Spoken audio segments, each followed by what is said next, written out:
অবশেষে আমিও চলে আসলাম কাশফুল দেখতে একা একা। গত বছর কাশফুল দেখতে পারিনি বলে অনেক বেশি দুঃখ পাইছিলাম, তাই আর দেরি না করে একা একা চলে আসলাম। যেহেতু আমার সাথে আসার মতো কোনো বন্ধু বান্ধব কেউ ছিল না, তাই একাই চলে আসলাম। হ্যালো এভরিওয়ান, আসসালামু আলাইকুম। কেমন আছেন সব? আশা করছি অনেক অনেক ভালো আছেন। এখন আমি যেদিকে যাই না কেন আমার সঙ্গী শুধুমাত্র আমার গাড়ি, তাই আমার গাড়ি হলেই চলে, কাউকে আর লাগে না, একা একাই চলে যেতে পারি। বাসা থেকে যখন বের হচ্ছিলাম তখন বুঝতেই পারিনি যে এত বেশি মেঘ ধরেছে আকাশে। এখানে আসতে আসতে দেখতেছি মেঘগুলো পুরো আমার মাথার উপরেই চলে আসছে। মনে হচ্ছে এই মুহূর্তে বৃষ্টি পড়া শুরু হয়ে যাবে। মুখের কথা মুখে রয়ে গেল আর বৃষ্টি পড়া শুরু হয়ে গেল। ভাগ্য যেন কিছু মানুষের সহায় কোনোভাবেই হতে চায় না, তাদের মধ্যে আমি একজন।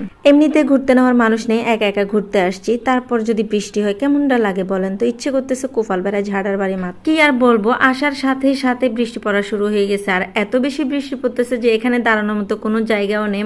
মাত্র আসছি, এখন যদি ফিরে যাই তাহলে কি ভালো লাগবে? আর ফিরে গেলে যে শুকনো যেতে পারবো এরকমও না, আমি যেতে যেতে ঠিকই পুরোটাই ভিজে যাবো। কি আর করা, এখন যেহেতু ভিজে গেছি তাহলে একটু ঘুরে ফিরেই নেই। এমনিতে একা একা আসছি, ভালো লাগতেছে না, এর মধ্যে আবার বৃষ্টি শুরু হয়ে গেল। আমি একা একা ঘোরাফেরা করি, এই কথাগুলো যেন কিছু মানুষ মানতে চায় না, বিশ্বাসই করতে চায় না। তাদের প্রশ্ন, একা কি মানুষ ঘুরতে পারে, একা কি ঘোরা যায়? আসলে তাদেরকে বোঝানোর ভাষা আমার জানা নাই। আমি শুধু এটাই বুঝি, মানুষ পৃথিবীতে যদি একা আসতে পারে, পৃথিবী থেকে একা যেতে পারে, তাহলে পৃথিবীতে একা ঘুরতেও পারে। আমার কাছে তো একা ঘুরতে অনেক বেশি ভালো লাগে, তবে একটু খারাপও লাগে যখন আশপাশে দেখি সবাই মজা করতেছে, আনন্দ করতেছে, কথা বলতেছে, তখন আমি কথা বলতে পারি না, আমার একটু অসহায় লাগে। এটাই, না হলে ভালোই লাগে। আমার কি মনে হয় জানেন, কালকের জন্য কিছুই রাখা উচিত নয়। যা কাল করব তা আজ করব, আর যা আজ করব তা এখনই করব। কখন হাজবেন্ড ঘুরতে নিয়ে যাবে, কখন বন্ধু বান্ধব হবে তাদের সাথে ঘুরতে যাব, সে অপেক্ষা একদমই করা যাবে না। এমনও তো হতে পারে আগামীকাল আমি বেঁচেও থাকবো না। তাই আমার যেটা মন চায় আমি সেটাই করি। খারাপ কিছু না করলেই হলো, আমার জন্য কারোর কোনো ক্ষতি না হলেই হলো।